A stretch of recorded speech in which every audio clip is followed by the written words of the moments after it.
What's up, everybody? I'm Metal Nick, I'm Jeff Christopher. and welcome to episode number 116 of Vinyl Bang. Today, we are discussing one of my personal all time favorite bands, Misery Index. Yeah, that they're okay. I fucking love Index, dude. Before we go any further with this episode, I'd like to point out that this is the one band I've seen live more times than any other band. I know Nice. Jeff's seen Primus, what, 38 times. I know I've seen Misery Index at least 90 plus times. So it's an honor to finally Wow. to cover these guys. Yeah, dude, I've been to so many. They used to play like every week in Baltimore. I would go to all these shows. Mm. I've hit the road with them a couple times, and just all around great dudes. Uh, Jason, Mark, Adam, Sparky, Matt. Uh, Rest in peace, Bruce, Darren. Who else in this is in this band? There wasn't. Mike Harrison. So many great people have been in this band over here. Kevin Talley. Kevin Talley. Um, Yeah. but the current lineup that they got right now, solid fucking dudes. I always say when Adam and Mark joined the band, that's when they really fucking became like a legit solid band. But we will get to that point in this episode. Um, I guess what should we start off with the thing that started it all off? Overthrown. Yep. Uh, Yep. this was I got a pretty cool story about this. I know Sparky told me in I think it was late 2001. He was at a party and he ran into Jason, and Jason took him to his car and played this demo cassette that he had. And it was the Misery Index demo. And I guess, what is it? Manufacturing Greed was on this. And I guess Jason kind of had this song kind of half written for a new Dying Fetus song, but in late 2000, he left Dying Fetus to go back to school and kind of still wanted to do stuff. And he started up Misery Index, which shortly after Mike Harrison, Sparky, and Kevin Talley joined. Um, so you can see here on the back, it's fine young lads. I actually recently purchased this not too long ago. It's a green vinyl. This is like a split. I don't know. It's got some Soul Reaper on the other side. I I don't know do not why. own that on vinyl. Oh, Soul Reaper Records is the name. Never mind. Manufacturing Greed. Your pain is nothing. Blood on their hands. Pulling out the nails. Dead shall rise. Um, and then the second side is like they were at it was like a radio station, WERS 88.9. Nasty Habits is Emerson College, Boston, Massachusetts. On April 6, 2002, they did Manufacturing Greed, Alive, My Untold Apocalypse, Blood on Their Hands, and Pulling Out the Nails. Yeah, I think I got this from Celebrated Summer. Let's kind of zoom in here because this was no. There we go. Ah, It's what a one of day them I'm days. having. No shit. Um, like I said, this was the first thing that started it all off. There's a young guy like Kevin Talley over there. He still looks like he was in Dying Fetus. Yeah, this in the beginning I had a bunch of these CDs before like I eventually started buying records, but oh, that's not right. Guys, I literally just woke up from a nap, um so yeah, this was the thing that started it all off. I know they did like a split with Commit Suicide, and there was another like I don't know if it was a split or what it was that they put out before they eventually signed to what was it, Nuclear Blast? Yeah, Yeah, they did Structure of Lies. Structure of Lies. Thank you. Jeff here clearly does his research. I'm really winging it today, and I feel bad This because one. like there you go, there you Yeah, they did go. a Structure So of Lies. so all right, Jeff, go ahead. Your turn. Talk. Uh, so yeah, this is the earliest index that I own. This is what the aforementioned Structure of Lies split that was released by Deep Six Records. That's Nice. kind of cool. I guess I never realized that. But yeah, this is like one of the first Index albums I ever, or Index vinyl I ever got, just standard black. But yeah, There we go. well they got signed to what did you say Retaliate was on? Have It we was gotten that far yet? not well. I started talking about it, but I did not realize that you had one of the Structure of Lies Yeah. EP. What is it? Is it like a That split? that that It's a is a split. it's Index as the living shall envy the dead, demand the impossible, and Panopticon. Ooh, Oh that's yeah. cool. An early version of Panopticon before it got on Retaliate, or I mean Discordia. Hmm. And this is Sparky on guitar, Jaska, Jaska Just Netherton. Hold on here, let me take it out of the Jaska hmm. Netherton on bass and vocals, and Matt Byers on drums. Okay. So yeah, this is literally right So, before Retaliate, yeah, and and this came which with a 7 inch. okay. I think that's what this came with. I think that came with Retaliate. Maybe it. Yeah, yeah, you're right. Yeah. Yeah, sorry, So then jumping the in gun. 2002, 2003, yeah, 2003 they put out Retaliate on Mm. Nuclear Blast. As seen here. Come on, computer, don't fail me today. There we go. This is one of the worst episodes we've done. um, Very, very unorganized. um, I remember this came out, and I went to Tower Records with my old buddy Cliff to get this the night before it dropped, and we all kind of knew who these dudes were because Dying Fetus and whatnot. This was going to be their big, I guess, full or like their first full length that they put out because everything else they were doing was splits and man, oh man, what a mess this is. Oh, look at that. No, before I stuff this away, Jeff was just showing this off. The 7 inch. Yeah. Yeah. Like, Nice. why the fuck isn't this record stuffing back in here? That's why, because there's a 7 inch stuffed inside of here. And I am So, just, so, so this is the OG press thing because I got the same thing. Like I noticed on the back of yours, it's got the three demos from 2003 for Retaliate, The Lies of Bind, and History is Rotten. So is powered up. this, yeah, Power It Up. Um, and then in I'm trying to remember.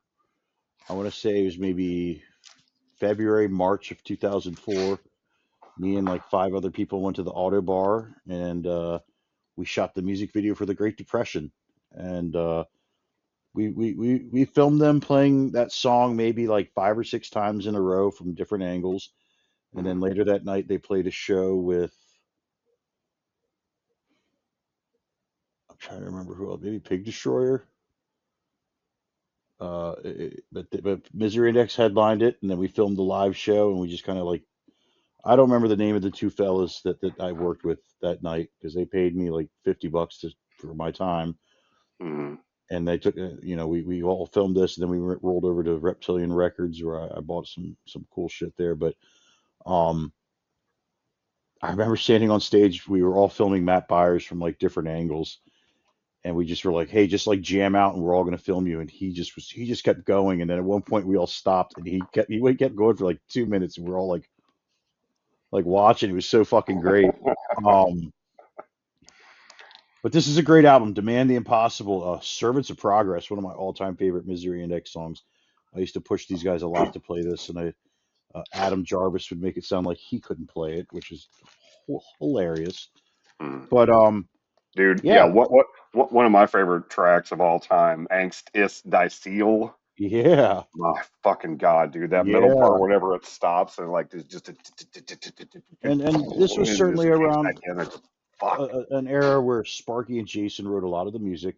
I know Matt Byers was the drummer on this album, and it was just those three that went up to, I think they went to Quebec to record this record.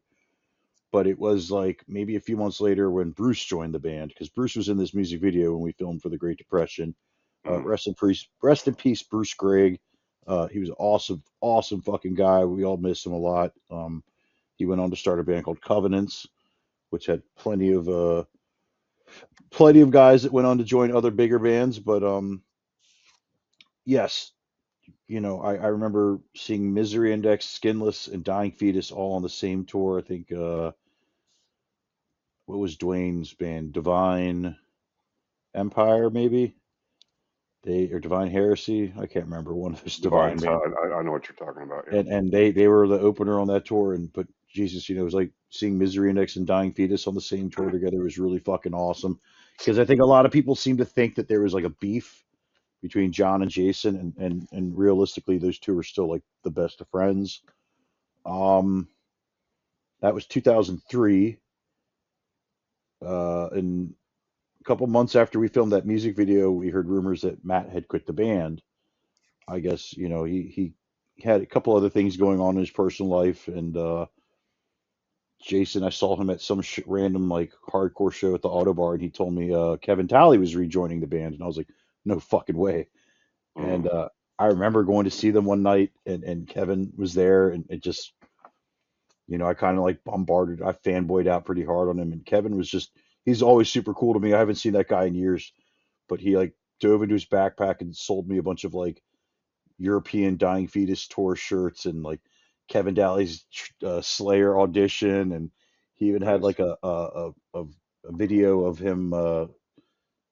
It was like drum lessons, but like taking drum lessons from Kevin Talley was insane. It was just like if you want to blast, do this. It was just it was not a proper video. It was just a way of Kevin to make a lot of money. But Yeah. uh, all respect to Kevin Talley. But in late summer of Before 2004. before you move on, here's a cassette for Retaliate, real quick. There you It go. Yeah, that still came in out the a few years back. still in the wrapper. Yeah, this was like during the pandemic or some shit. Like it Hmm. was sometime around the pandemic, like 18 or 19. But yeah, the other records, like this thing's still in the shrink wrap. I mean, I know my This camera's hard to was see everything on anyway, but this was Jason's label and out in yeah, Finland. Yeah. yeah, yeah. So in Retaliate. yeah, the summer of 2004, I don't remember where they went to record this, but Sparky came up and he told me we got a new EP coming out. It was Sparky, Kevin, Bruce, and Jason, and it is Descent. And this was really fucking cool. They put it out on how do you pronounce it? Hold on. Anachorus Records. Um, Anarchos, Anarchos, yeah. I'm very, Anarchos, and I'm Emetic. and a medic. Yeah, I'm extremely illiterate, so I think Jeff probably has the color pressing. This one I inherited from our good pal Blake Harrison, rest in peace.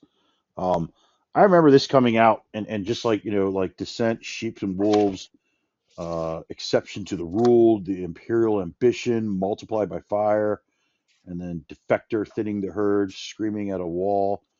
This was such a solid EP. Kevin rejoining the band, the way this whole fucking thing sounded, it's so fucking good. I was just, oh man, Yeah, so happy to have this finally. Like I said, this was a copy from Blake. It didn't really have a sleeve, so I had to find a sleeve for it. yeah. But this was a great time. A few months after this came out, Kevin told me that he was going to quit this band and join in Chimera, which I was like, no, you're not. Sure enough, he did. I remember going to see him with Chimera at the 930 Club with Machine Head, and he asked me, "Have you seen the new Misery Index drummer yet?" And I was like, "No." And he looked me right in the eye. He said, "I'm not gonna lie. This guy's like 20 times better than I am."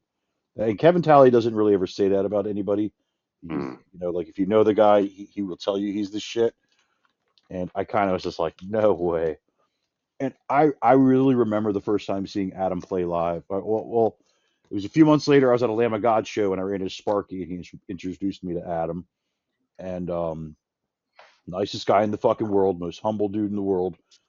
The first time I saw them, Adam play with them, they opened for Napalm Death at the Auto Bar, and I remember standing on stage like my name was Jeff Grindstoffer filming Adam, and he warmed up with the intro to Territory, and I my jaw hit the fucking ground. But mm. A lot of people will tell you this if you've seen Misery Index in those early days when Adam joined the band. Um, he sped up. He played a lot faster than the rest of those guys. There were a lot of times you could see like they would all turn around and look at him because he was a speed machine. It was Mm, unreal. And I rarely like to tell Kevin, yeah, this guy's better than you, but Adam absolutely was better than Kevin Talley. sure. Just I've never seen anybody hit as hard as Adam. I've never seen anybody play as fast as Adam. And just once those guys got into like a bit of a groove and they got everything figured out, like it was just they were so solid. Now Mm, Bruce quit shortly after, and I remember seeing them once in DC. They were a three piece. They played the Warehouse next door, and there was this long haired dude with a beard walking around, and he just like everywhere Sparky or Jason went, this guy followed. And then Adam pointed out to me at one point, "Oh, that's our new guitarist named Mark Kloppel." And I was kind of like, "How did you find this guy?" And he's like, "Oh, well, back home he's in a local band called Cast and Stone, mm. and he's just a solid fucking dude." And Now, but real quick, I just want to say I bought Descent from Amoeba the very first time I ever went to Amoeba in Los Angeles. This is where I got this copy, and I want to chime in on Adam and Mark joining the band. Just so real quick. yeah, So Adam, AJ, as I've always known, Adam, I've always referred to him as AJ because the band that he was in before Misery Index was called All Will Fall, and All Will Fall is a semi-local to St. Louis. Like I've always claimed them as like a local band, even though they were from like Troy, Illinois, which is like 20 minutes outside of St. Louis. I've always considered them to be a St. Louis band. The way that I was introduced to AJ before he was ever in Misery Index was in All Will Fall, and watching AJ play was like you said, just phenomenal. He's a beast. He fucking just hit as hard and fast and just quick. I mean, he was a blur watching him play. And Adam Jarvis, AJ, is one of the reasons why I work for Sick Drummer Magazine today. Because whenever I started watching him, and I would film, I got a camera. I asked him, I said, "Can I film you playing?" And he was like, "Yeah." So then I absolutely not. put up a couple videos of Adam of AJ playing, and then Ian McDonald, and then I got into Sick Drummer and blah blah blah. But yeah, I knew AJ before he was in Misery Index, and the reason why I'm a fan of Misery Index is because of Adams involvement and Mark. I knew Mark from Cast of Stone. I saw them at local shows here and there. But whenever I found out that these two guys from the area that I'm from were in this band called Misery Index, I was a fan.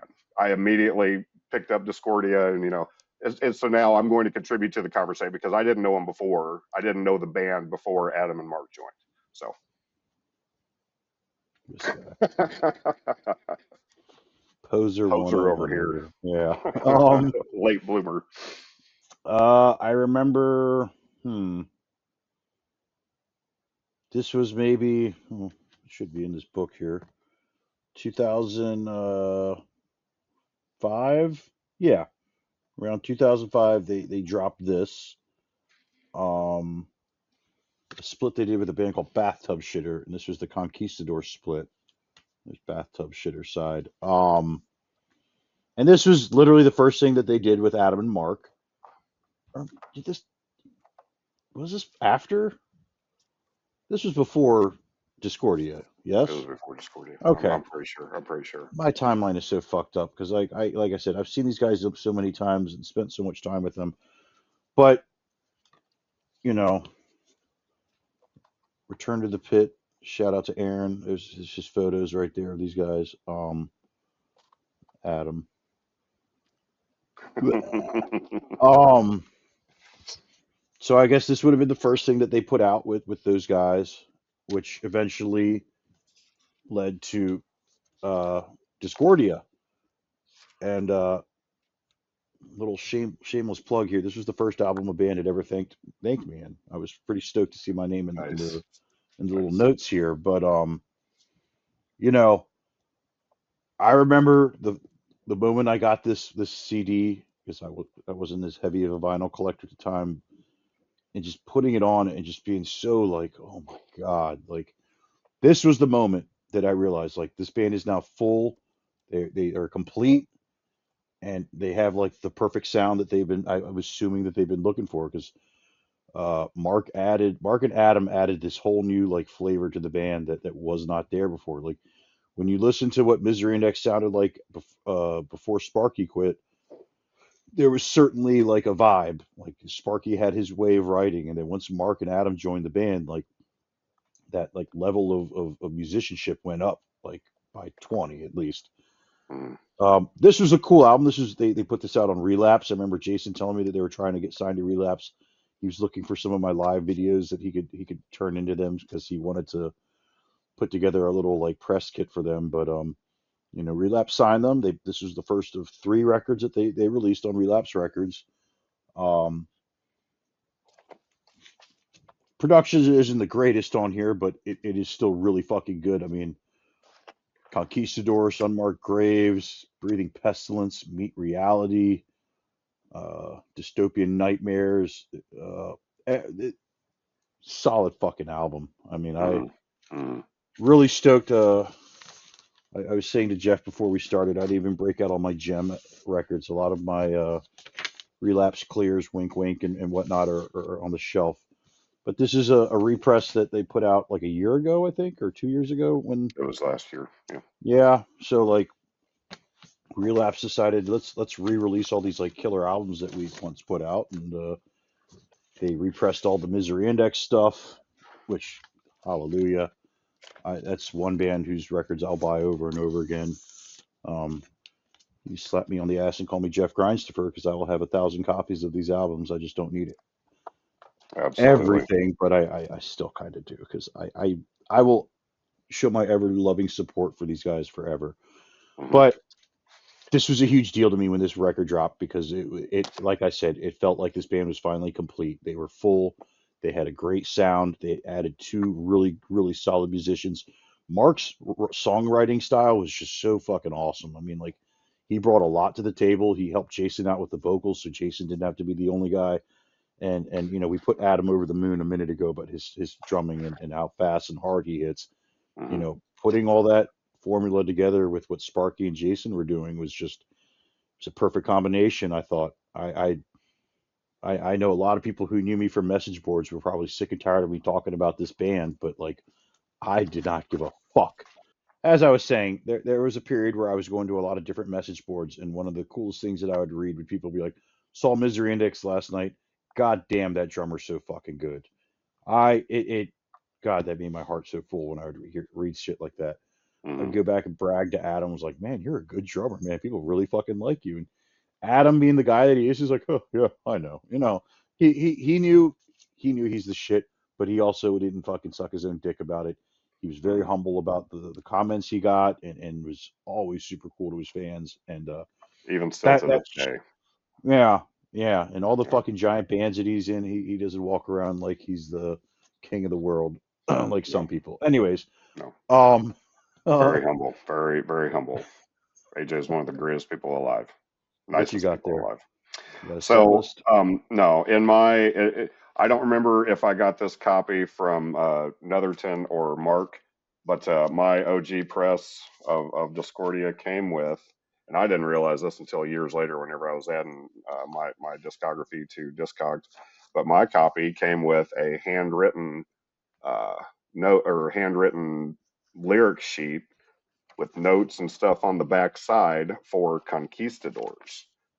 So Ooh. pretty cool little surprise little Easter egg that I found inside of my copy of Discordia, and I'm pretty like during the first verse where it says, "What eyes have seen this world from well worn knees, where corpses lay at soldiers' feet," it says "you." So I'm pretty sure this was Netherton's copy, maybe I think, because indicating that that would be Mark's part of the song. Not sure, but either way, pretty cool little thing to have from the band. Hmm. Yeah, pretty cool little thing We'll to put that in the find in Rock my and Roll Hall of Fame someday. OG copy. Um, I'm pretty sure the next thing that they put out. was the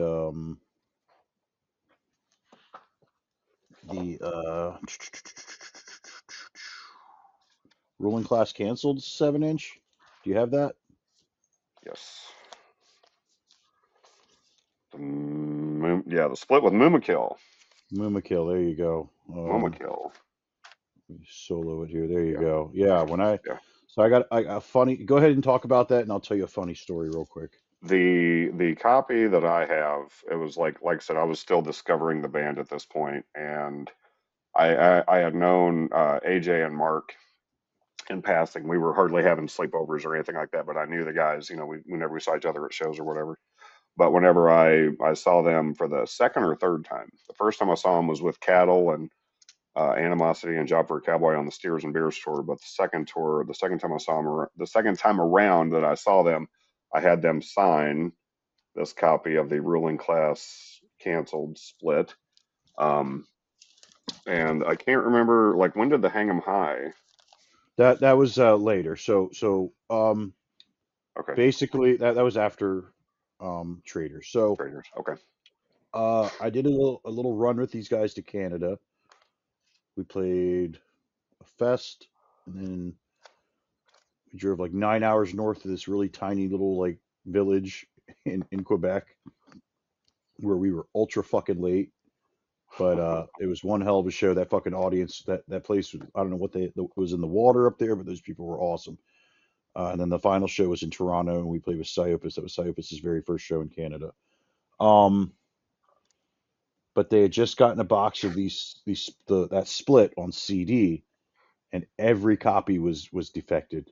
Like if you played it, it skipped, and Oh I remember no. just they wanted to like smash the whole box. They were so fucking mad, and I don't think they had received those 7 inches yet. They didn't get those till like months later. But I remember Sparky was very very upset about that. Just Mm. could not handle his anger on that. But uh, that split eventually led to which is probably their most famous album, Traders. Um, I remember being there when they asked Guy Kozowik to be on this record, and he was kind of like, "Yeah, I can just record my vocals and send it to you." Like, actually, we're recording with Kurt Ballou, and he's like, "Oh, well, that's like right down the street from me. I'll be there." Um, Nice. there's kind of a funny slash shitty story to this record. So, um, the story is, they went to record this with Kurt Ballou. Um, if you know anything about recording an album, they have to like sit there and set these microphones up to the speakers and have everything a certain way. Mm. And long story short, I guess like the studio that they went to record in one night, they had these cleaners come in and they moved everything. They moved all the mics, they moved everything, and I've it heard the story. Yeah. they came in the next day and realized that everything that was perfectly set up was no longer set up perfectly. I guess it's probably around maybe Ghosts of Catalonia or Occupation, maybe Ruling Class Canceled. It was around that Mm. point where you can tell there's like a huge difference in the sound of the recording because they couldn't, Kurt Ballou only had so much time to record with them, and Couldn't there get it wasn't back to really where it much. was. Yeah, they had to Wow. just continue on, and that I again Sparky wasn't too happy about that. None of them were. I remember Adam said he laid in bed one night listening to the final mastering of this, and there was a couple parts that he picked out. He was like, "Fuck, this could have been done better." Like Yeah. there Yeah. there was just unfortunate circumstances that went down here. I can tell you the main reason they chose Kurt Ballou for this album is because of Animosity's Animal record. They really liked the production on that, and that's what was the decision for them to go and record this record. Um, this was their second album on Relapse. Mm. Uh, I do want to say that this was probably their most popular album because they were when this dropped, they were touring like a motherfucker with this record. I mean, it Yeah. was just Yeah. like I said, like there was like any like big tour that came through Baltimore, they were added to it. They were on like Maryland Death Fest almost like every year. Um, like I said, my numbers were just going up by the week every time I would see these guys, and Seeing them in weird little basements like the fucking Corpse Fortress, uh, going on the road with them, seeing them a bunch of times. Like, oh, okay. They played a show in Harrisburg, Virginia, with Black Dahlia Murder, Brain Drill, Animosity. I think that was the lineup. And I was doing merch for them, and Mark comes out of the bathroom and he's like, "Dude, I was just taking a piss and I wrote a song." And and he's like, he starts singing it to Jason. He was like, "Bum bum bum bum ba, bum bum bum ba, bum bum bum ba." Jason doing his like, "Cool, man." Like Yeah, that's, if you can't tell, that was Traders. That was Mark. Literally was like in the bathroom, and that whole thing just came to him, and that was Traders. That was the song Traders. Like I said, a few months later, like we were all sitting there with Animosity partying at the Crayola House after the show, and I remember them like telling him like, "We love the production on your latest record, and we're thinking of going to Kerpaloo." And sure enough, they went to him, recorded this album. Uh, and then played like a gajillion shows between 2008 and maybe it was like 2010. There was a lot of shows played. I mean, they were on a lot. um then yeah. I saw him a couple times with Danza on that tour cycle. then I believe came Hang 'em High. Yeah, That's yeah, yeah. That's this probably was right. the next thing that came out. I know there's two different covers. 62 of 200, there you go. You know, we got this one, and then The Garden of Exile was the name of this label. mm, Yeah. One of one of my all-time favorite tracks is on this record. It's called Seen and Not Heard. seen and not heard. Yeah, And that song is basically like a little spoof to deathcore because at one Bree, point Bree, Bree. you go brie brie brie, it's a fucking good cheese. Fucking good cheese. Um, you know, those guys. He's that I used to fucking tease Jason all the time. I was like, you got to play that fucking song, and I think I've only seen him do it once, but I've never seen um, it. it's this was a really cool 7 inch. Hang 'em High was a great song. Love It or Leave It, and then there was like an acoustic of Discordia, which I think it was Yeah, just Mark, right? yeah, I think it was, yeah, It's just yeah, Mark playing, and really cool stuff. Uh, was there for anything sure. after? Was there anything after that before? No, but this one, like my copy, I did just real quick. My copy got signed the same time I got the ruling class canceled signed, and I got everybody to sign it too. And I'm not taking it out because apparently it's family has to put back in. But somebody wrote, and I can't tell. I think this might be Mark. Says, "Praise the Lord, God bless you." I fucking, it just makes me laugh every time. But yeah, autographed copy. Okay, fanboy over here. No. Uh, Um. oh, for sure. Uh. After that came probably probably my favorite album by them, and I know Jeff's going to go a little haywire Oh, with what he's got here, but Hairs to Thievery was the next record, and unfortunately, sadly, this was the last album that he did with Sparky. mm, I remember, I don't remember what show it was I was at the Auto Bar, but Mark just kept saying Sparky, ugh. And I didn't know what was going on. And then a few days later, Ryan from Maryland Death Fest came over to my house and told me, "Did your Sparky quit?" And I was like, "What?" Uh, that was a low fucking blow. I mean, for the longest time, when you think Misery Index, you think of Sparky and his long ass hair headbanging on stage to all these fucking songs. Like um, the last thing that he contributed to this band that was on this record, which was one of my all time favorite songs, is "Fed to the Wolves." And that intro, that's Sparky. That's what Sparky's sound was. Um, this is the repress that I'm showing off here. I know I have I don't have any of like the The only pressing I have from Relapse is the clear pressing, and like I said, I did not go all Jeff Grindstoffer today and show off all my gems. But All of mine, like I dug all mine out, but I didn't get all the pressings. so I think this is so the yeah, original. why don't you go ahead and Mr. This Show is Off the here? this is the OG 180 gram. Uh-huh. Um, there are 7 pressings of this across the OG and the represses from Anarchos. Uh, And Arcos, thank you. um, yeah, I said I'm was not prepared to do this. This is the 3-color merge edition of repress from Relapse. This is the it's limited to 100. A couple more represses. I'm trying to find if I can, or see if I can figure out which one is the original from the packaging, and I cannot tell which is the original. This is probably going to get edited out, but just to show off 2 really cool things. This is the original test press, Yeet.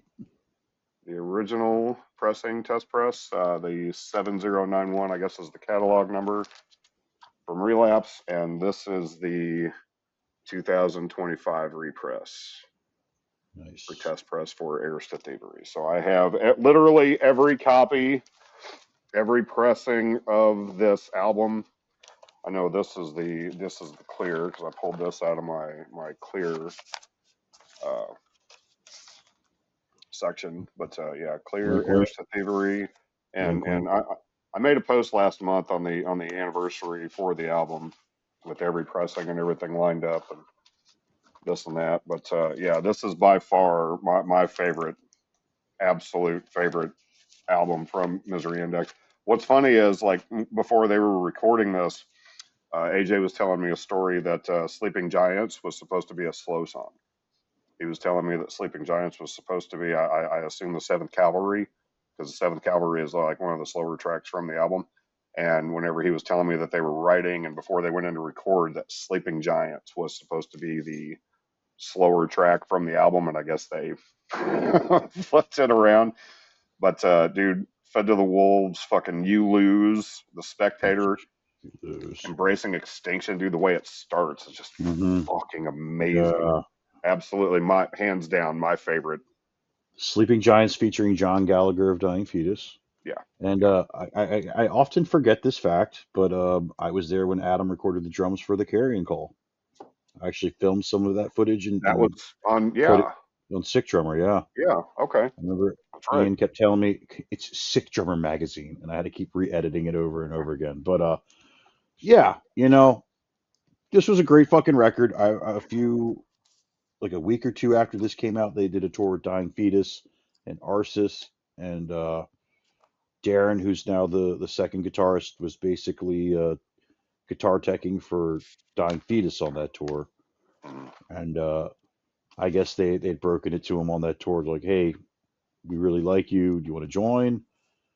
Which was a great fucking call because if any of you know Darren Morris, solid fucking guy, solid guitarist for many years. He was in Criminal Element. I know he's done other stuff, but like most people now should know him as Misery Index. He's always told me funny stories when he goes overseas. People will bring him old records and ask him to sign it, thinking that he's Mike Harrison, which is absolutely hilarious because they both kind That's of look funny. alike. This is the There you go, OG press. Mr. Show Off over here.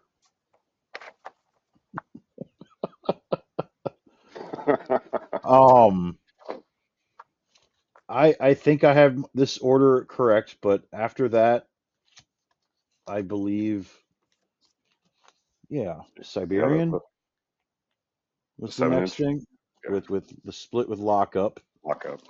which I just grabbed one random one out of the box. I've got all 3 pressings in there, but this was like the orange and splattery one. Let's see which one I grabbed. If you grab the same one, that'll be hilarious. This is the standard black. Came with Misery Neck sticker, Oh yeah, I forgot about that. I lock forgot about the sticker. lockup sticker, and then We manufacture vinyl. Some little ad for the company that pressed all this. But yeah, I remember Adam telling me we did a split with that band Lockup. Tomas Lindgren was the vocalist of them at the time, and I'm pretty sure uh, Nick Barker was on drums. And, Hmm. uh, yeah, that came out, and This is where I then start to get lost. I can't remember if it was the live album or Pulling Out the Nails. I think Pulling Out the Nails came out. I'm pretty sure. So Pulling Out the Nails, which Go with is that. essentially a compilation of like all the 7 inches and yeah, everything is in here. Every fucking thing is in here. This is good Yeah, shit. yeah. I love the demo version of Ooh, look at this! I even kept my hype sticker, the Die Hard edition, 150 pressed on gray marble. That's kind of cool. But It's a great picture of Adam, Tom, and Ben and Tommy uh, from Soylent Green. I know there's Kevin Talley at Waffle House. This collage that they put inside is great. I'm trying to find there's a picture of Mark in here somewhere. Not Kloppel, Mark Grind. Um, yeah, this is really cool that they put this out. This had just like every fucking every split EP that they put out was all combined onto this. trying to look for a track list on this thing. Wasn't the demo version of Conquistadors on here? Um, maybe this compilation came out in 2009. Scott Hall at Visceral Sound. Um, so yeah, Uh, this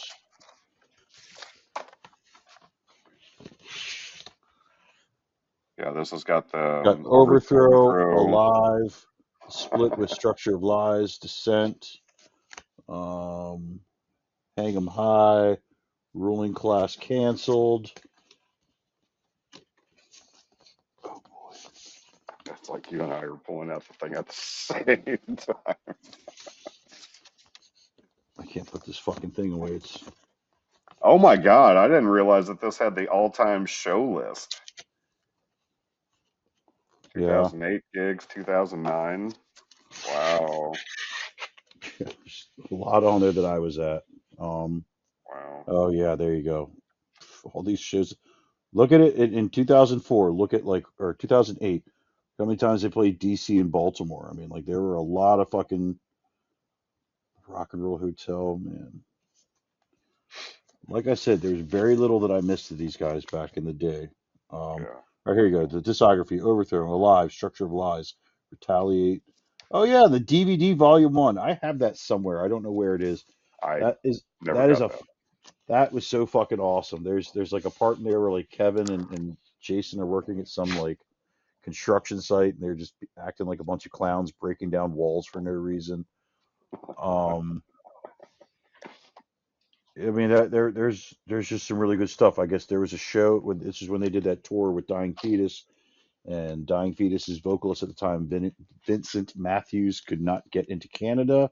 So Jason came out and did a bunch of songs with Dying Fetus because everybody should know Jason was the OG bassist slash vocalist in Dying Fetus.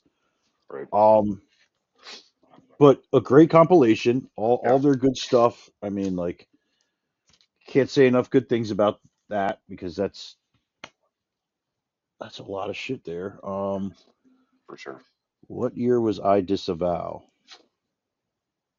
Oh, that was Killing Gods.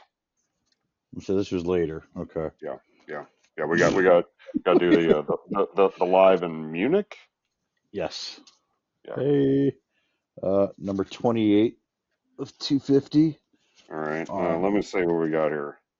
72, 37, and 85 of 250. They do 250 of each pressing, I guess. I guess so. One thing that I love a lot about this is the die cut insert. Yeah, yeah. That's That is that's. cool. I I forgot all mean, about that. all the stuff that this band has done. That's like, this is on red vinyl. Looks pink. Yeah, of course.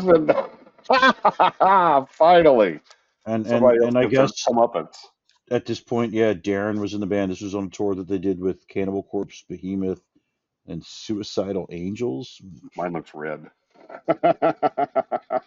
No, I mean this is the OG pressing, and I got the red one, but like, Well, I do I, too. That's what I'm saying. Like my red one looks red, but in the what is Missouri this? Light, This little download card. a download card.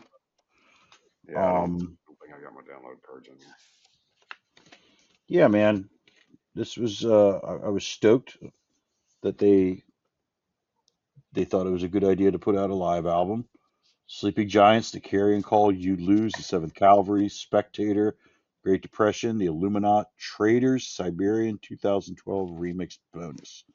So this was recorded in Munich, February 18th, 2012.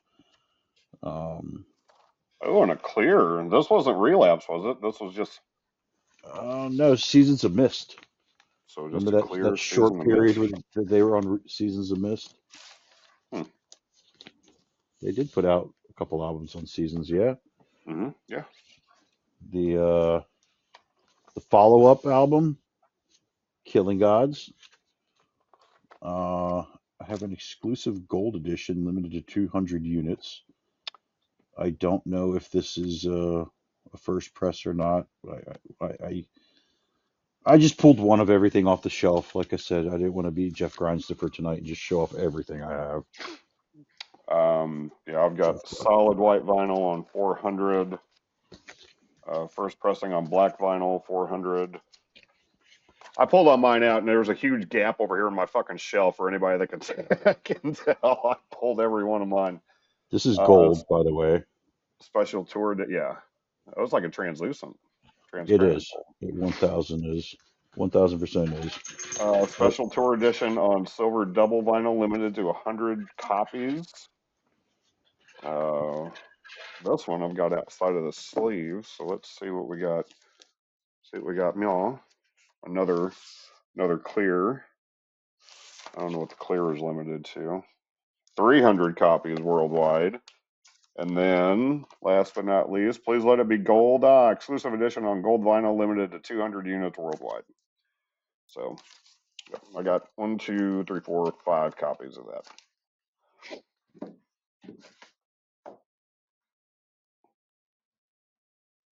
Good album. Good album, dude. I had to I mute myself because Backy's feeder was going off there. There was a couple. I helped to film a couple of videos for this. Now, before this album came out, Mark, who lives within a half hour of me, called me and said that David Hall was wanting to do a couple of music videos, or he wants to do a music video, and so he wanted me to come over and bring my camera and help film the new music video for this unreleased, unannounced, I believe at this point, Misery Index album. So I go over to Mark's house, and he goes, "All right, are you ready?" And he picked up his guitar and started playing along to the song, and I'm like, I'd never heard it. He didn't even let me listen to the song before we started filming. And I'm like, what the fuck, dude? Like, I need to hear this song. I want to hear the at least the demo version of it at least, so I have an idea of what we're doing here. And yeah, I helped to film The Calling and Conjuring the Call. But that video, before the very first video they put out was The Calling, and then 2 or 3 months later, we went to a local practice space where it's like a DIY venue where they have shows in Columbia, and we filmed Conjuring the Call. So that was fun. I got to contribute to 2 music videos for this album. So this album has a special place in my heart just because of the affiliation that I had with the band. And you helped on one of these too, didn't you? So, yeah, what was the first video? The one that you were just talking about that you had no The idea what Calling. you the calling. So, the first night, me and my buddy John went into a little practice space with Adam, and we shot like 2 different angles. But they used most of my friend John's footage because John had a really nice like 4K camera, and he shot that stuff with Adam. And then the next night, I went over to Trey Williams of Dying Fetus's house where Darren was living, and I shot Darren solo for that song. Hmm. which he used John Gallagher's guitar for that. And again, we didn't have the CD. John Jarvis had it on his cell phone, so he would have to like fast forward it with his finger to like the right part and press play, and then Darren would just like start playing it. And that was the night before Adam played the whole record for us because like me and John really wanted to hear it, so he was like he did not want anybody talking. He wanted us to hear that shit in the full, and I just he let me know like these first four tracks are all Mark. Mark wrote everything. He did the vocals, and this Killing Gods really was like Mark's like I want to say taking over the band. He moved from stage right to the center of the stage. Hmm. He really did start like writing a lot more lyrics, writing a lot more riffs. This was 100% a Mark album, the Killing Gods, and Yeah. solid fucking shit. Mark Kloppel, hats off to you, buddy. You're an amazing songwriter. I was really stoked with how well everything turned out. Um, like Jeff said, they what was the next one you said they put out a few months Conjuring the later? Call. Yeah, Conjuring the Call, and just you know, uh, I guess around this point it would have been a weird time for Misery Index because I remember there was this giant tour that was about to happen, and it was like I believe Fear Factory was going to be the headliner, Misery Index, Cattle Decapitation, Vector. There were just so many bands. It was like a festival almost, like tour. And then about a week before the tour happened, it got canceled. And this started the whole like all these bands had nothing but merch that they had to like fucking somehow get rid of his sell. A few months later, the whole Cattle Decapitation 6 feet under debacle happened. Mm. But I remember the Misery Index guys having a meeting, a band meeting, and basically had to come to the conclusion that that tour set them back really hard financially. And Jason, this was around the time Jason decided he wanted to go back to school. He moved up to Toronto. I'm pretty sure Mark and Veronica moved from Baltimore back to St. Louis or to Missouri. Mm. Adam stayed in Baltimore. He was dating somebody up there. Darren was still living with Trey Williams of Dying Fetus. But a lot had changed in the camp of Misery Index at that time. And is that when I Disavow eventually came, right? I believe so. Yeah. So they dropped this 7 inch I Disavow and Wasting Away, and I remember being super excited about this. This was, Now, one thing real quick before we get into that, I forgot that on the last track on the Killing Gods, Thieves of the New World Order, where they took the two Ministry songs and spliced them together and did a Ministry cover. Holy fuck, dude, that is so awesome that they did this on the Killing Gods. Like I forgot all about that. again, I'm that was throwing a, this a on. I'm Mark throwing this Kloppel final on decision. after. I'm That was sure. that was 100% a Mark call because I remember him saying like he was a big Ministry fan and he pushed hard for these guys to do that, and then they were all for it. Yeah, this two songs 7 inch came out. Um, I know I have a colored version somewhere in my box, but um, You got the black one there. yeah, I broke out the black version, standard black. Um, ooh, yes, this next one. By this point, they were all their full lengths were being put out by uh, Season of Mists. And do you have anything else you got to add before I move on? To rituals. Yeah, No, no. no, Killing God. Yeah, okay, all right. So before I start talking about rituals of power, there was a little zine or a magazine that came out that was trying to do the same thing that Decibel was doing. Well, Jeff is wheeled away in his chair there. Sorry, Uh, I'm missing new a vinyl somewhere. New Noise put out this flexi zombie prescription, which is a snapcase cover. I don't know if you can see it. Fucking Which forgot to get that one out. I don't know where that is. there you God damn go. it. That's rad. So Yeah, I can't. yeah, I I've got can't. that somewhere. Unlike Jeff, I came prepared. Okay. No, no, no, I did not. Believe me, folks, I did not come prepared. This. I literally took a nap before we did this episode because I hadn't worked a lot today and yesterday. Um, yeah, Rituals of Power. This fucking album cover is so fucking rad. Again, Mark Kloppel took over majority of the songwriting on this record. Darren was finally able to start adding riffs and stuff like that. Ooh, a couple years ago, I went to this little trail in Columbia, Maryland, and I found this weird little like chapel like thing in the woods, and I took like a couple selfies of myself out there. And Adam like hit me up. He's like, "There's a picture of us in the Rituals of Power from there. This little shindig right here." uh, And I was like, "What a small fucking world." I had no idea. It's not like I seek this thing out because Misery Index went there. Some chick took me up there, and I was like, "Oh man, this is fucking awesome." Um, I have the red vinyl pressing of this one.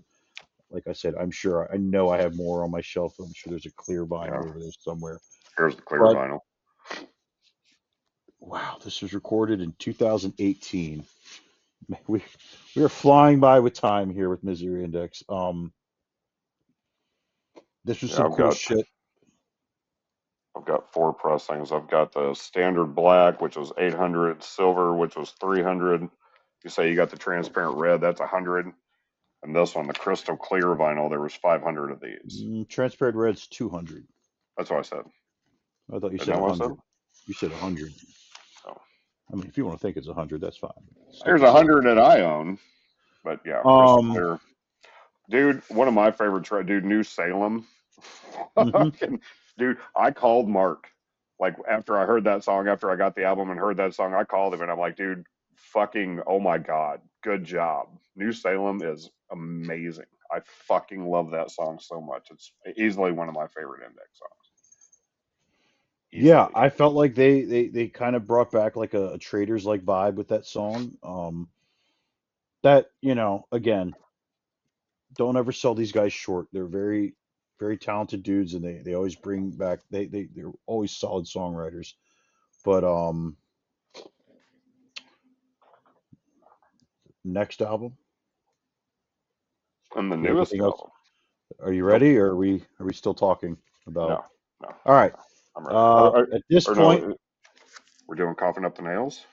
no, complete control. Coughing up the nails was before complete control, wasn't Was it? What the fuck, Jeff? There's a sticker on mine, so I can't see what year this came out. it? What year did Coughing Up the Nails come out? I could have swore Coughing Up the Nails came out before Complete Control. Let's see what we got here. I think you're right. Okay, well let's talk about it then. Coughing up the nails, which was a bunch of remixes and demos. Yeah. Yeah, Sorry, folks. We clearly don't know shit about I am arcade. I am completely fucking. Dude, I No, you're right. You're absolutely right. forgot about the Um, cassettes for Killing Gods and Rituals of Power cassette and blah blah blah. It don't matter. It don't matter this is what vinyl the. bang, not cassette bang. So put your capes away, Jeff Grindstopper. This is a smoky green vinyl of coughing up the nails. Oh, Um, I got some black, I standard remember black. Adam like showing me this artwork one day on his phone, and they, was this the one that had hammering in the nails, or is that a Hammering the nails down. because they have a song called "Pulling the Nails," and I was like, you got to play those fucking songs back to back because they also had like uh, "Pulling the Nails," but Mm, um, coughing up the nails, coffin like Coffin. mm. Uh, Oh yeah, hammering the nails down was on Rituals, wasn't it? I maybe. forget. I forget. Here we I'm go, and like so the confused. worst song. All right. So I guess Coffin Up the Nails was like live performances from like 2010 to 2020. Mm, So When the Glory Beckons, Zombie Prescription, Man of Your Dreams featuring Rob Barrett, I Disavow, Wasting Away, Primitive Future, Siberian, Thieves of the New World Order, Ghosts of Catalonia demo, Thrown into the Sun demo, Traders demo, Conquistadors alternative mix. Uh, yeah, yeah. Bolt Thrower cover, Snapcase cover, MOD cover, Nail Bomb cover, Sepultura cover, Lockup cover, Ministry cover. That's what Coughin' Up the Nails was. It wasn't a new record. It was just live stuff and demos and you know another way for these guys to just a new album out and make a good buck here and there. Yeah. Now, here is the cassette for Coughing Up the Nails. I will keep on track with this now that I remembered that I had cassettes sitting here. But yeah, and this has got the bolt thrower little image that they did, hmm or the homage, and the zombie thing, Zombie Prescription by zombie Snapcase. prescription. Yeah, yeah. All right. All right, Now I'm half next. caught up. Now we go on to the new album. Uh, I'm trying to see what year this was before we really like dive because on the back of mine there's a sticker and it like right where it says the year and I can't read it. For Complete Control, that was 24, wasn't it? 2024. Okay, here we go. So this was what was this when 2022. 2022? Yes. So this was no, this wasn't. But I'll tell the funny story when we get there. This came out and then um by this point Jason was living in Finland. They none of them lived in like the only two that lived in the same state were Darren and Adam. Um, but we have not mentioned this yet. They signed to Century Media when this record with this album. Hmm. And I remember when I read that, I was just like, wow, Century Media is still a fucking label. But even cooler, Misery Index is on this label now because, these are my dudes. I'm happy that, they've always managed to like sign with a label. Every now and then they'll put stuff out on Jason's own label, but like this was so fucking cool to me that Century Media was. Hold up, I didn't even break out the vinyl yet here, but apparently this is the white version. Let me make sure because I thought I was looking at something else here. Yep, limited edition white vinyl. There's crap all over it. Um, I love this album too, dude. This album is yeah. so good. Um, hold on, let me put everything back while people stare at me on camera. Uh, Rice of Cruelty, man. Yeah. I these guys they never disappoint me. Never, never. They've always been a solid fucking band and man, the songwriting on this record, it just again, hats off Mr. Kloppel. Mark Kloppel, what a guy, what a fucking songwriter. He really, like I said, when Killing Gods came out, he took lead of this band and just had 1,000 riffs stuck in his head and rolled with it. And you know, I'm so glad that he eventually joined this band because they may not be the band that they are today if he never had. Um, Darren Morris definitely threw in his 2 cents and made it what it is. But yeah, complete control. Uh, throw a little jab at these guys. Blake Harrison made a comment. Misery Index, the band with the worst album covers.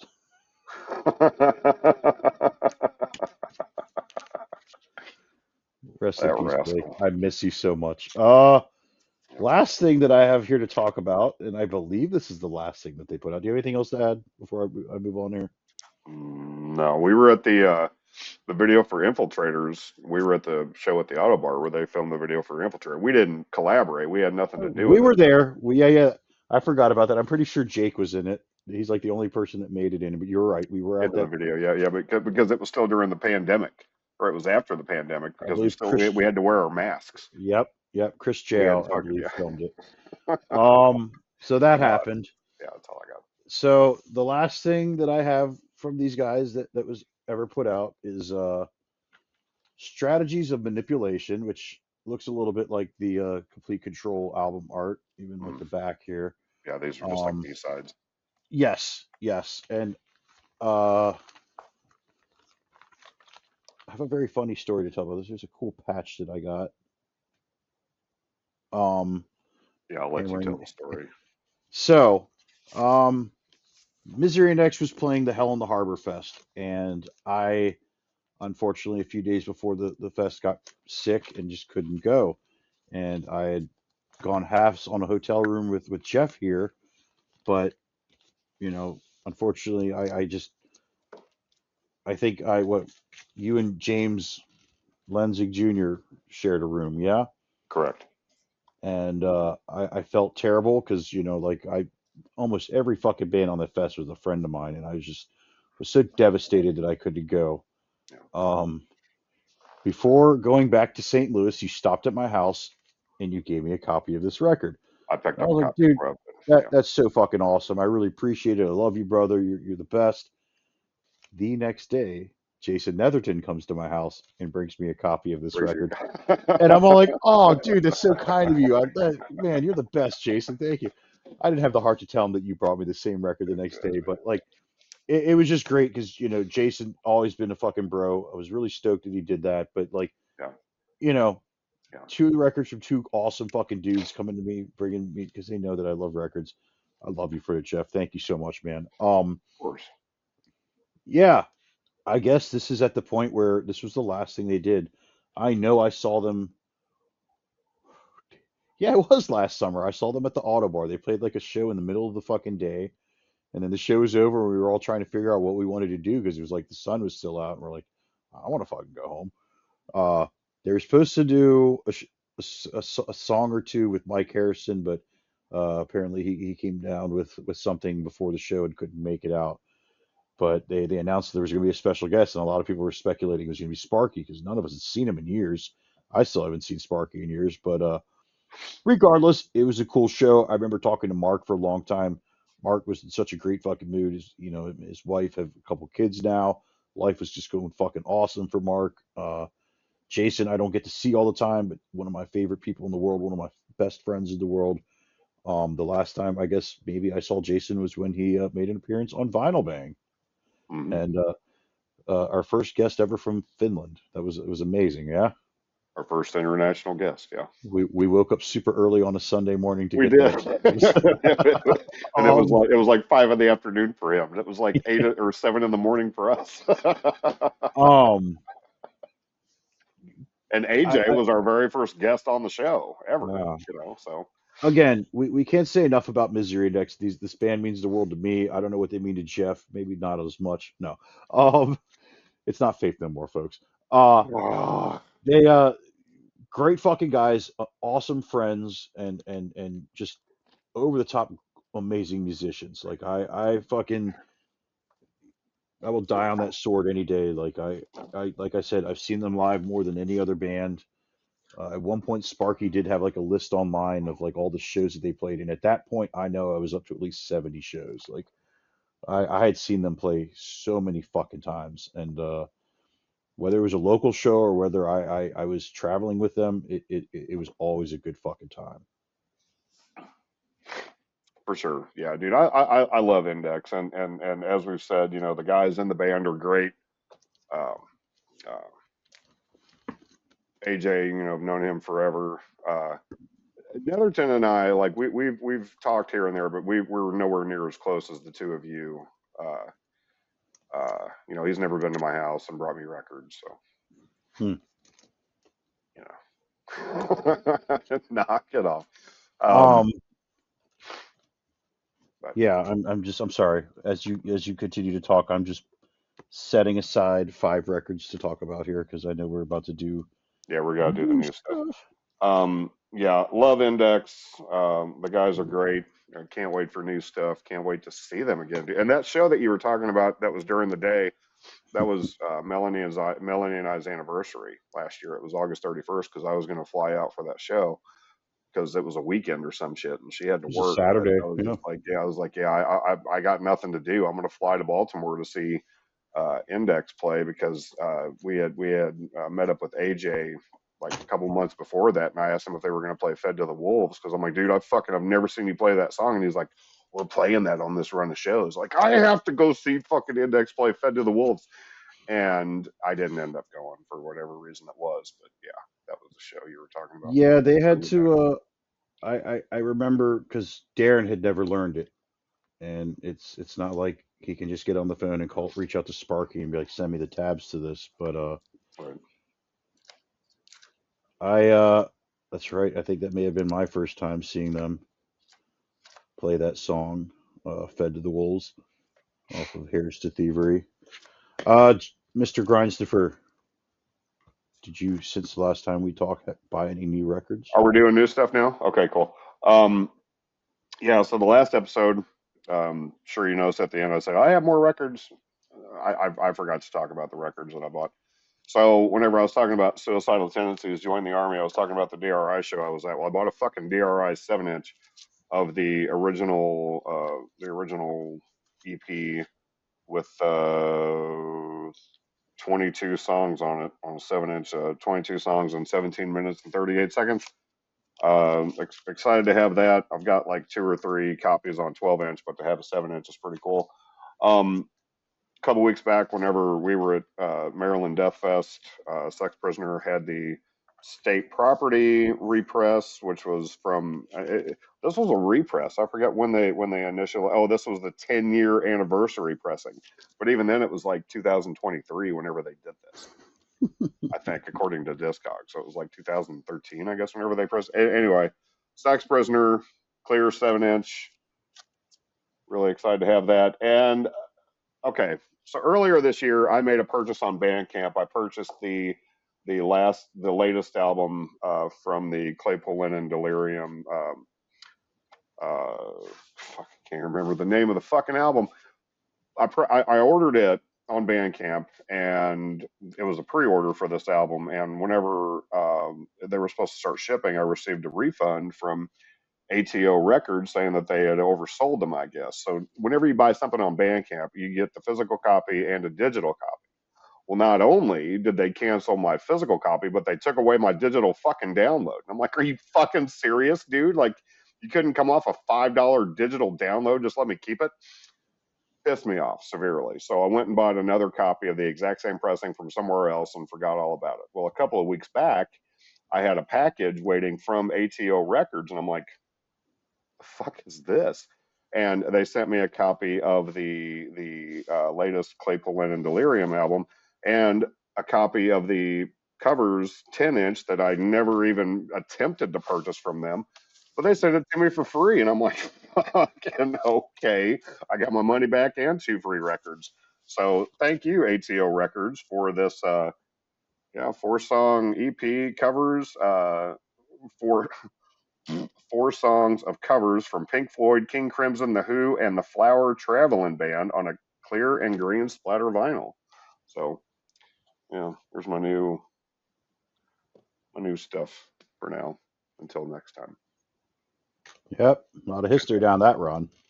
You don't want to go down that route. That's good stuff that they canceled your shit and then send you a bunch of And free then send shit. me I mean, there's something. Yeah, nothing better than that. I mean, I was that's like, that's awesome. Thanks. coming home to like random records in the mail, which happens to be every now and then, and I fucking love it. It is awesome. Shout out to John Hickman and Goat Power Records because they do that to me every now and then. It's a good feeling. Every now and then I do that to Mr. Grindstoffer here, and he's just like, "Honey, I swear I didn't buy this record. It came from Nick." I do it every time a record shows up. All right. Damn Nick.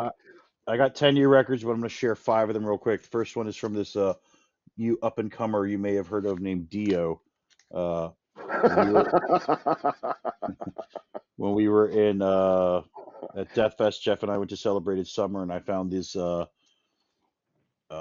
lacquer cut from the original Analog Masters of the one that I bought was from of Last in Line. This past weekend, I went to the CD seller in Virginia and bought Holy Diver because I don't own that, and this is a classic. Shout out to Vivian Campbell, one of the greatest fucking metal guitarists of all fucking time. The great label Enjoy the Ride, they started to repress a lot of like rock and metal albums, and man, I saw this one day and I hopped on it with the quickness. Limited to 300 copies, remastered for vinyl. They did this a couple years ago on double vinyl, but I got a single vinyl of Life of Agony's River Runs Red. This is a really cool looking pressing. This is a really cool fucking album. The guitar tone on this album is great. I cannot speak for any of their albums that came out after this. Wasn't a fan. This record though, solid, good shit on here. Me and the singer of Weekend Notches actually had some funny things to say about this record the other day. But Life of Agony, love it. Um, Jeff Tate, he was the lead singer of the band Queensryche. He put out a solo album, uh, Operation Mindcrime 3, and when you pre-order it, it comes with his autograph. You know, I really bought this because in a couple weeks here, or in a couple months here, I'm going to go see him live. I bought a meet and greet. I bought this so I can get the rest of his band to sign this, while I get him to just sign all my Queensryche records. But very happy to have this. This is not on a label. He put this out on his own independently. That's got to be a pain in the ass to press your own vinyl, but you know when you're in the business as long as he has been, I'm sure you make some friends here or there, and it's probably a lot easier said than done. All right, I'm gonna fucking do that later. Wasting people's time. Recently, I got a copy of Neurosis, A Sun That Never Sets on vinyl. Um, this was a repress because of the glossy cover. When Jeff and I were at Death Fest, I saw a clear pressing of it. This is a half red, half gray. That looks so fucking awesome. Stoked to have this. My co-host is on mute and he's not looking. He's too busy putting his records away. So now he looks like he's eating a hot dog. I'm just going to describe to you what he's doing rather than what I'm doing. Sucking on a chili dog.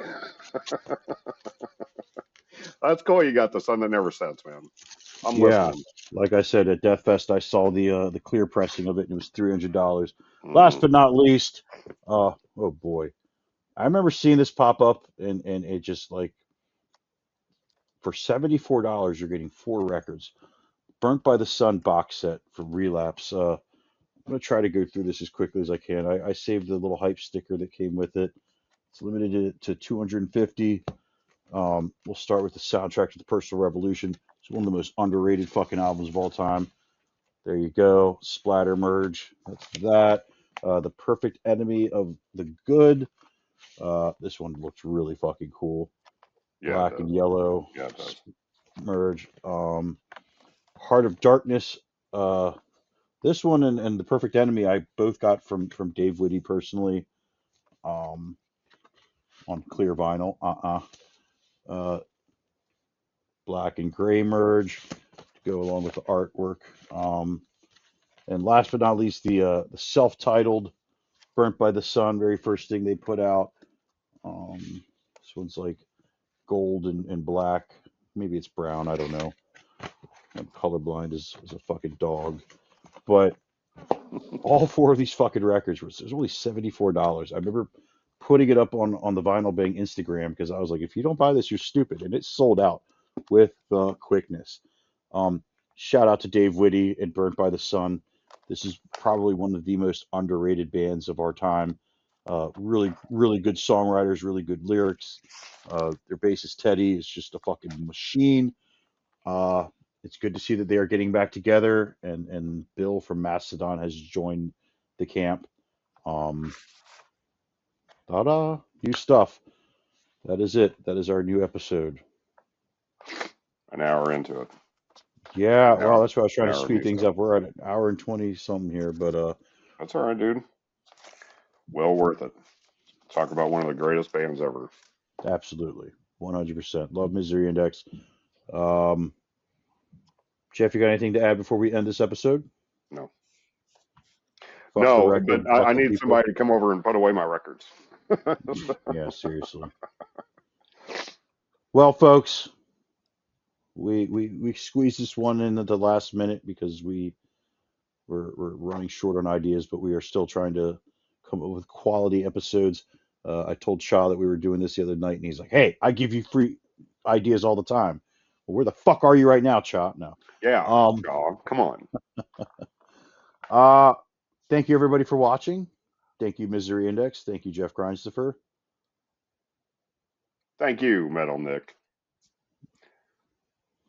Don't even And do it. we will see you all next week. Yep. All right. See you guys. Turn the final thing, ding, ding.